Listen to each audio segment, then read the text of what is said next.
I did ask where certain dances came from. For example, there was a revival of a dance called Njengi. It's one of the most central dances. Njengi is an ancestral spirit, and it's the name of the dance, a collection of ancestral spirits, really. And it had fallen out of practice in the first few years that I was in Central Africa, and then came back. It had been called Ejengi, and then the new one was called Njengi. It gave birth to it. The steps are slightly different. There's some slightly different songs, but the style's the same. There was a women's dance. I said, well, where'd it come from?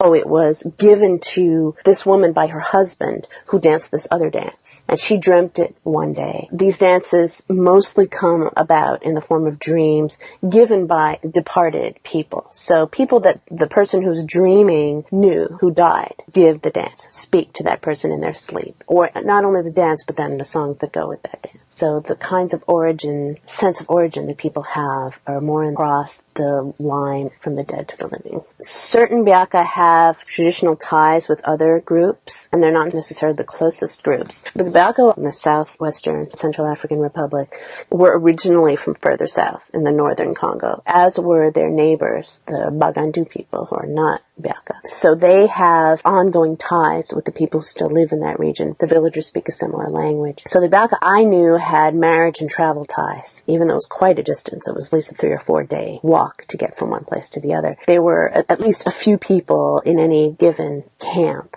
meaning a group of about 30 or 35 family members who would either have been from there or would have gone there. So that's where most of the dances I knew came from. And then there'd be other areas that weren't as far, but where these Biaka would never travel to. They would have their own travel ties, and they'd had slightly different dance traditions, slightly different songs. Sometimes when I travel, I say, do you know this and such a dance? They're like, no, but teach it to us.